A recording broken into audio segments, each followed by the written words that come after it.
everybody.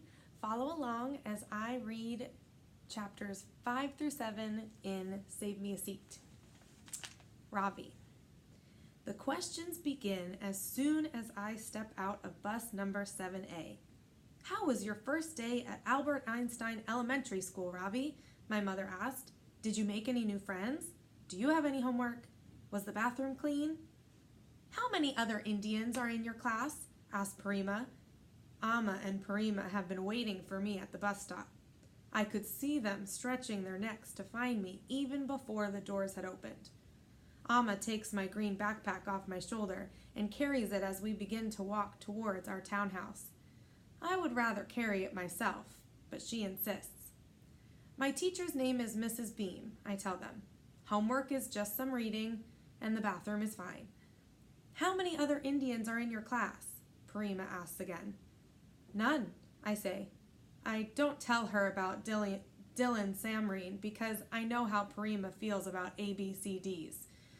As we pass the big pond located in the middle of our community, Amma points to it. Promise me you won't go near that water, Ravi. You might fall in and drown. I've heard there are leeches, warns Parima. The wind is blowing their saris. Amma holds on to hers with her right hand. Her left hand is still carrying my backpack. Did you eat your lunch? She asks. Please, Amma, can we first get home? I will tell you everything, I say. I promise. Why can't you tell us now? Asks Parima. Did you not like the appama, Ravi? Don't blame me. Didn't I say it was too lumpy? When Parima wants to make a point, she goes on and on about it, like the rotating end of an electric drill. Parima has a trick for that. He wears hearing aids, and when Parima gets going on one of her long rants, he waits until she's not looking, and then he turns them off. Amma puts down my backpack. I can't believe what is happening. Right here in the middle of the street, she is checking my tiffin box to prove to Parima that I've eaten my lunch. A few kids walk by, looking at us curiously. I bend my head embarrassed and stare at the spot between my sneakers. My glasses slip down my nose and I push them back up. It's empty, says Amma proudly, holding the box out for my grandmother to see. Parima sniffs. How do you know he didn't throw the lunch away? Amma doesn't say anything, just shakes her head and puts the tiffin box back in my backpack. She and Parima got along much better when they didn't live in the same house. I reach over and grab my backpack from Amma, then run as fast as I can towards number 83.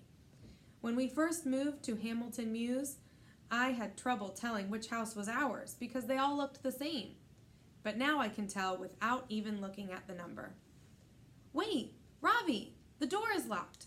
Parima is napping and Appa is at the office. My mother shouts, running after me, keys waving. I wait on the doorstep until she and Parima catch up with me and open the door. As we enter the house, I close my eyes and breathe in. The air is filled with the smell of Amma's cooking. She has already prepared my evening tiffin, a plate of dosas and a cup of Ovaltine, the same thing I ate every day after school in India. I give her a hug and whisper in her ear so Parima won't hear. The appama was delicious. Thank you, Raja, she whispers back. Dinner is later than usual because Appa's train is delayed and he doesn't get home until almost 8 o'clock. After each bite, Parima complains about the food. The rasam is too runny and it tastes like dishwater. Have you ever heard of spices, Roshni? Appa comes to my mother's defense. Let her be, he tells Parima. Roshni is doing her best. She is not used to having to do all the cooking herself. And I am not used to having her eat. I'm not used to having to eat her runny rasam, Parima snaps back at him.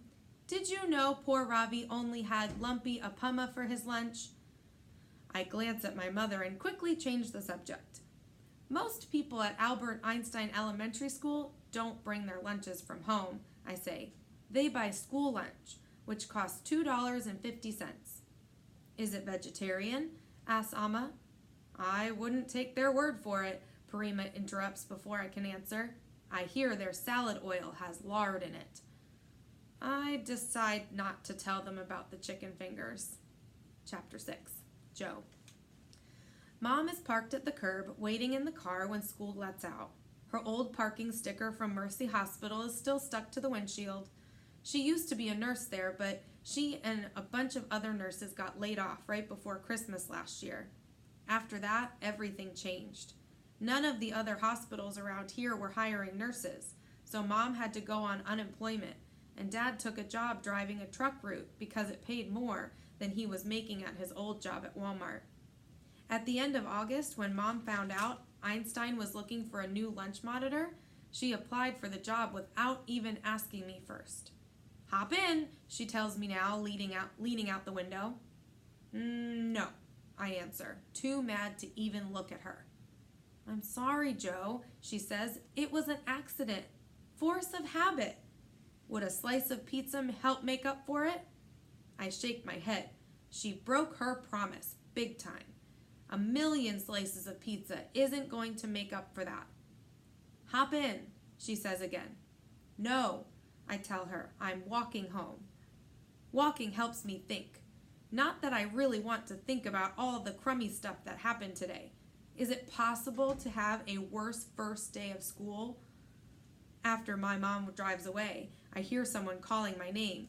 "Joe!" I turn around and see Mr. Barnes hurrying to catch up. "I was hoping I might run into you," he says. "How did it go today?" I feel something hard swell up in my throat, and for a minute I'm scared I might start crying. But I swallow a couple times and the feeling goes away. "It was okay, I guess," I tell him. "How do you like Mrs. Beam?" he asks. I shrug. "She's shorter than me," I say. Mr. Barnes laughs and pulls a pack of sugarless gum out of his pocket. He offers me a piece, but I shake my head. Sugarless gum gives me a headache. "How's our old friend Mr. Samreen doing this year?" I think about the name Dylan called Mr. Barnes behind his back the day he brought his pink hacky sack to school. A word my mother would wash my mouth out with soap for saying. "He's not my friend," I say, "and no offense, but I don't think he's your friend either." "The world is full of Dylan Samreens, Joe," Mr. Barnes says, unwrapping a piece of gum and putting it in his mouth. "The trick is not to let them get to you." I wonder if Mr. Barnes has ever seen the look on a face of a zebra who has just stepped into a crocodile's mouth. "Thanks for the advice," I say. "If you want, I can write it down for you," Mr. Barnes says, pulling a pen out of his pocket. The hard thing swells up in my throat again. Mr. Barnes knows I have trouble remembering things unless they're written down. "That's okay," I tell him. "And, by the way, I like your new tie." I wonder if anyone in Mr. Barnes's class this year will memorize the ties the way I did. Mr. Barnes looks at his watch. He says he's sorry he has to run to a faculty meeting, but that I should feel free to stop by his room any time to chat. "Hang in there, Joe," he tells me as he walks away. My stomach grumbles. I haven't eaten anything since lunch. I think about my mother's offer to take me out for pizza and get mad at her all over again. How could she do that? Blow me a kiss right in front of everyone? What part of no corny mom stuff does she not understand? Normally it takes me a half an hour to walk home, but I'm not in any hurry today. Mia, my dog, is waiting for me at the door when I finally get there. She is so happy to see me that she falls all over herself, wagging her tail and trying to lick my face. "Cut it out, Mimi," I laugh, pushing her away. "Your breath smells like liver." Mom has been waiting for me too. One of her cooking magazines is lying open on the couch next to her. I can tell she's been crying because her nose is red. "What took you so long, Joey?" she asks. "I was beginning to worry." "Can we talk?" "I don't want to talk," I say. I go into the kitchen, grab a couple of oatmeal cookies out of the jar on the counter, and pour myself a big glass of milk. Mia follows me upstairs to my room. I take off my sweatshirt, toss it on the floor, and shut the door. I'm starving, but I'd rather skip dinner than have to sit across the table from Mom after what she did. Chapter 7, Ravi. Later, after my evening shower, Appa comes upstairs to say goodnight. I didn't even have a chance to ask you how your first day at school was, Ravi. Is it true what Parima says, that there are no other Indians in your class? I tell Appa the truth. There is one other, but he's an ABCD. What sort of fellow is he? Appa asks. Funny, I say, and popular. Tell him your IQ is 135 and that you were the first batsman on your cricket team at Vajra Mandir. That should impress him well. I don't need to impress him, I say. He already wants to be my friend. There's no harm in showing off a little. You were the top of your class at Vajra Mandir. What does your new friend know that? I don't tell Appa that it's Mrs. Beam, not Dylan, who needs convincing. If my parents find out that she suggested I need special help with my English, they will insist on coming to school to complain. When Amma comes in next to say goodnight, she tells me, I'm making vegetable biryani in the morning for you to take for your lunch with cinnamon sticks and coconut milk, just the way you like it. Thank you, Amma, I tell her, slipping the postcard I received from Monroe a few weeks ago between the pages of Bud Not Buddy to save my place.